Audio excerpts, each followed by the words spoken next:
Welcome back. जीत की सोच में बात कर रहे हैं आज भारत की जीत पर और न्यूजीलैंड की शिकस्त पर। चैंपियंस ट्रॉफी 2025 का फाइनल हो गया और मेला लूट लिया है भारत ने, इस पर हम बात कर रहे हैं। लेकिन आगे बढ़ने से पहले कि अपने पैनल की तरफ जाएं और इस चैंपियंस ट्रॉफी पर बात करें, लेकिन आपके सामने कुछ स्टैट्स रखते हैं कि इस पूरे टूर्नामेंट में सबसे ज़्यादा रन्स किसने किए और उसका किस टीम से ताल्लुक है, और सबसे ज़्यादा विकेटें किसने ली और उसका ताल्लुक किस टीम से है। सबसे पहले आपके सामने रखते हैं कि बैटर्स ने कैसा परफॉर्म किया। रचिन रविंद्रा को देखा जाए तो बहुत अच्छी फॉर्म में थे और बहुत अच्छा खेल रहे थे, लेकिन आज के मैच में बैड लक हुई, वो अच्छा परफॉर्म उस तरह से नहीं कर पाए।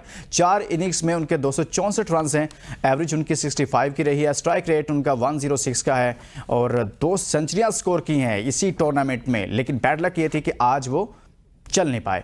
और इसी तरह से बॉलर्स की बात करें तो न्यूजीलैंड के ही बॉलर्स हैं मैट हेनरी, जो कि आज का मैच नहीं खेल सके थे और उनकी देखा जाए तो 4 मैचेस में 10 विकेटें हैं, एवरेज उनकी 16 की है, इकोनॉमी उनकी 5.32 की है और ज़बरदस्त बॉलिंग स्टैट्स हैं उनके। लेकिन आज का मैच वो नहीं खेल पाए थे और न्यूजीलैंड को उनका भी नुकसान उठाना पड़ा है। और यहीं से आगाज़ कर लेते हैं, हमारे साथ अरीबा चौधरी से आगाज़ कर लेते हैं। अरीबा, आप क्या समझते हैं कि जब हम स्टैट्स भी देखते हैं, इस पूरे टूर्नामेंट को देखते हैं, तो आज का मजमूई तौर पर तो बहुत अच्छा खेला न्यूजीलैंड पूरा टूर्नामेंट। एक मैच पहले भी हारा, इंडिया से ही हारा था, लेकिन आज के मैच को स्पेशली देखा जाए तो उनके पास इनफॉर्म बैटर्स मौजूद थे, बहुत अच्छी बैटिंग कर रहे थे, सारा कुछ ठीक चल रहा था। क्या भारतीय स्पिनर्स इतने अच्छी बॉलिंग कर रहे थे कि वो चल ही नहीं पाए? बिल्कुल इसमें तो सबसे पहले क्रेडिट तो उनके बॉलर्स को जाता है कि उन्होंने बिल्कुल चोक करके रखा मिडिल ओवर्स में इनको। उनके पास 4 स्पिन ऑप्शंस थी, अक्षर थे, जडेजा थे, और साथ साथ आप देखें कि सिर्फ 2 पेसर कॉम्बिनेशन के साथ गए थे। और यहाँ पे आप ये चीज नोट कीजिए कि न्यूजीलैंड मिडिल ओवर्स में स्पेशली जब डेरेन मिचेल थे, उन्होंने काफी डॉट बॉल्स खेली। वहीं से आप कह लें कि स्कोर कार्ड पे 20 रन का जो डिफरेंस था वहीं से आ गया। और न्यूजीलैंड बैटर्स में देखा जाए जो experience batter someone like Kane Williamson के टॉम लेथम, वो आज उस तरह से नहीं आगे बढ़कर खेल पाए जहां उनकी टीम को जरूरत थी। स्पेशली केन विलियमसन से डिसअपॉइंटमेंट हुई थी और टॉम लेथम से, क्योंकि दोनों स्पिन के बहुत अच्छे खिलाड़ी हैं। आज इनको स्टेप अप करना चाहिए था और वो कर नहीं पाए। और अगेन इंडिया की जो बॉलिंग कॉम्बिनेशन के साथ गए हैं, जिस तरह से स्पॉट सिलेक्ट किया था, वरुण है, कुलदीप है, अक्षर और जडेजा, तो ये कॉम्बिनेशन इटसेल्फ बड़ा ही डेंजरस था। और उन्होंने वाकई जिस लाइनर लेंथ की बॉलिंग की, उस लिहाज से न्यूजीलैंड मिडिल ओवर्स में कोई अटैकिंग क्रिकेट नहीं खेल पाई और नंबर ऑफ डॉट बॉल्स बहुत ज्यादा हो गए थे। सही बात है, और डॉट बॉल काफ़ी ज़्यादा खेली हैं। आज इन्होंने भी 25 ओवर्स डॉट बॉल खेल दी हैं और पाकिस्तान के बारे में था कि 25 ओवर्स और 27 ओवर्स, लेकिन आज न्यूजीलैंड ने भी काफ़ी डॉट बॉल खेले हैं। शुएब जाट साहब, हम कुछ बात कर रहे थे ब्रेक पर जाने से पहले और फिर ब्रेक के दौरान भी कुछ गपशप चल रही थी मनोज साहब से। सर, हमारे यहाँ सिलेक्शन का म्यार क्या होता है कि जब किसी को सिलेक्ट करना होता है तो क्या चीज़ें मद्देनज़र रखी जाती हैं? उन्होंने तो अपना बताया कि भारत में सिस्टम ऐसा है, ये है, वो है, और साथ में वो उन्होंने मुझे सुना भी दी, कहा कि भाई जैसा सिस्टम आपका है हमें सारा पता है। सर बताइए ना कि कैसा सिस्टम है हमारा, अगर किसी को सिलेक्ट करना हो, टीम मेरिट पर लानी हो, कैसे लाते हैं हम? थैंक यू लुकमान कि आपने जो है ये सवाल कर लिया, क्योंकि आप कोई भी सवाल पूछते तो मैंने जवाब जो सोचा था वही देना था। हम ब्रेक पे चले गए थे तो जवाब देना इसलिए जरूरी था। मनोज साहब फरमा रहे थे कि जी वो बहुत फेयर हैं इंडिया वाले। सर फेयर होते हैं तो आज की विकेट आईसीसी के इवेंट्स आप जाके देखें, आईसीसी अब जो है वो बैटिंग फ्रेंडली विकेट्स बनाती है ताकि स्पॉन्सर्स आए, एंटरटेनिंग क्रिकेट हो। क्या आज की विकेट जो है वो किसी तौर पे भी जो है वो दोनों टीमों के लिए लेवल फील्ड थी? क्या ऐसा था? उन्होंने बिल्कुल एक जो है ना ड्राई विकेट बना दी, ऐसी विकेट बना दी। आप बताए ना, दुबई में हमेशा से हाई स्कोरिंग गेम होते रहे, कब नहीं हुए वहां पे हाई स्कोरिंग गेम? आपने इस तरह का मामला वहां पे बना दिया है कि मुसलसल उनको फेवर मिल रही थी। ठीक है जी, आपने एक हाइब्रिड मॉडल के नाम पे जो है वो डिक्टेटरशिप दिखाई आपने, और आपने सबको मजबूर कर दिया। और वहां पे उस टाइम बाकी बोर्ड्स की भी गलती है कि अब बोल रहे हैं, उस टाइम क्यों नहीं बोले थे? तो आपने वहां पे दादागिरी अपनी कर ली। अरे दादागिरी वहां तक रखे ना, विकेटों तक कहां लेके चले गए?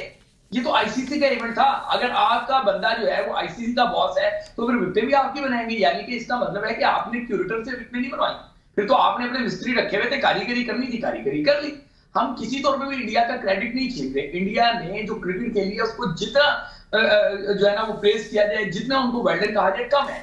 लेकिन जो उसके पीछे फनकारी है उसको भी तो देखना चाहिए ना, कि उनको पहले से पता था। आपको याद है इंडिया में क्या बातें हो रही थी? खुद एशविन ये बात कर रहा था कि स्पिनर्स की पोज उठा के लेके जा रहे हैं। तो जब इससे ये गुमान होता है, हम इल्जाम नहीं लगा रहे, लेकिन गुमान ये होता है कि जय शाह ने कहा था जी 5 का जो है ना 15 के स्क्वाड में आप 10 स्पिनर ले आओ, मैं उसी से आपको जितवा दूंगा। ये तो ऐसा लग रहा है बिल्कुल इस तरीके से इंजीनियर्ड विकेट्स बनवा के हम बात करेंगे फेयर है।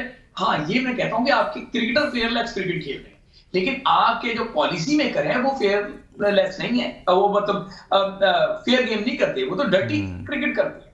इस तरीके से क्रिकेट नहीं होती। अब मैं फिर अगेन कहूंगा कि हम खुद दिल से आपको मुबारकबाद दे रहे हैं आई मीन इंडिया को कि उसने अच्छा खेला, जीता, लेकिन जो उसके पीछे गेम चला वो गेम तो किसी तौर पे भी अच्छा नहीं था। सारी की बातें कर रहा है, ये आप चंद दिन गुजरेंगे आप देखिएगा ये क्यूरेटर को लेके कितनी कहानियां आएंगी, चंद दिन गुजरेंगे विकेट्स पे और ज्यादा बातें होंगी। जिस तरह की पिच आपने बना के दी, आपको पता था कि आपके किस तरह के स्पिनर थे, उस तरह की आपने पिच बना दी। अगर एक जो है ना वो बोथ साइड पिच होती तो देखते हैं हम कि इंडिया कैसे जीतता।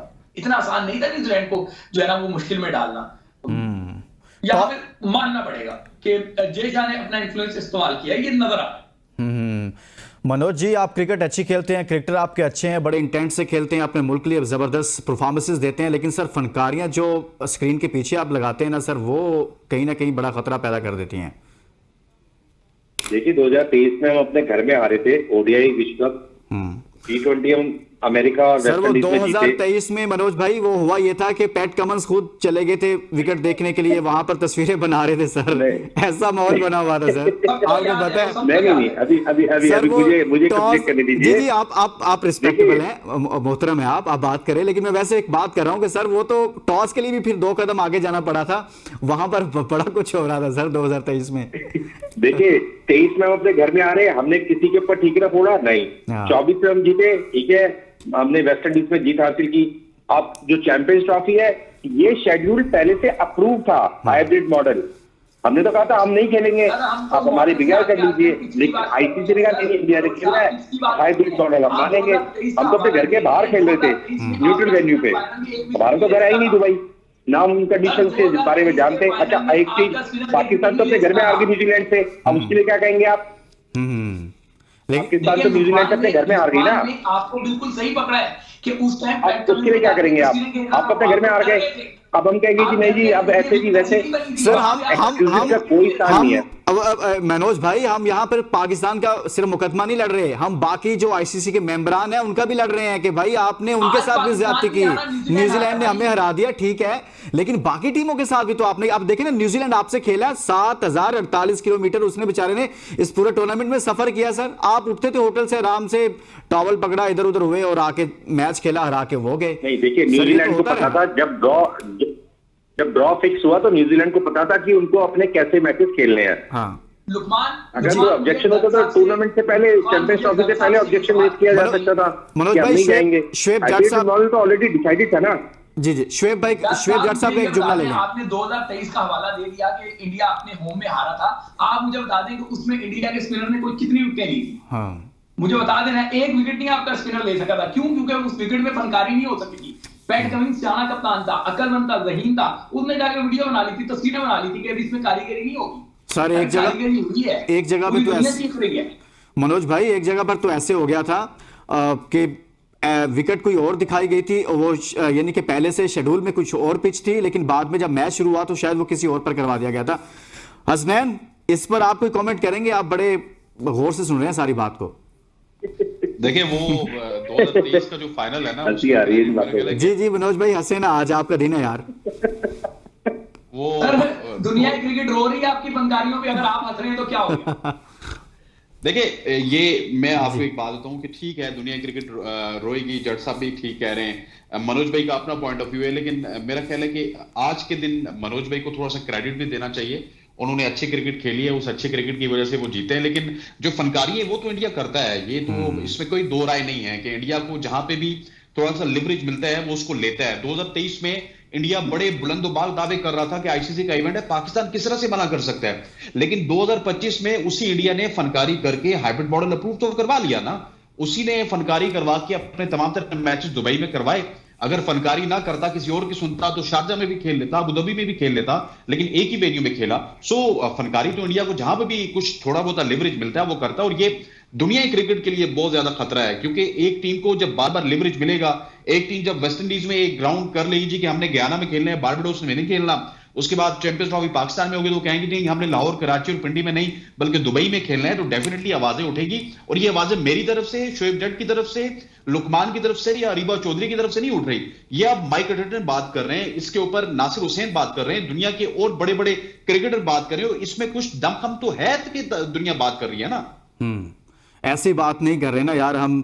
अरीबा आप कोई लास्ट कमेंट कर दें इस पर, फिर मैंने क्लोजिंग के लिए जाना है।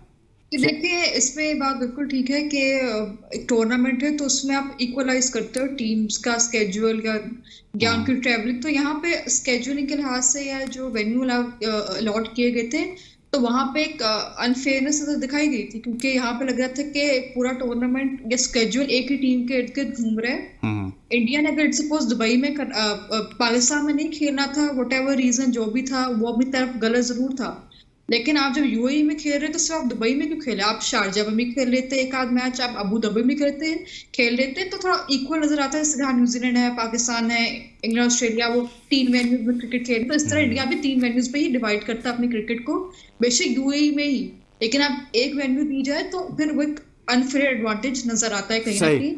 जो क्वालिटी कुछ और वेन्यूज पर भी खेला जा सकता था। बहुत बहुत शुक्रिया अरीबा चौधरी साहबा, बहुत बहुत शुक्रिया शोएब जट साहब, हसनैन लियाकत साहब, और हमारे साथ भारत से मौजूद रहे मनोज दत्त साहब। मनोज साहब आपका भी बहुत बहुत शुक्रिया और एक बार फिर आपको बहुत बहुत मुबारक हो।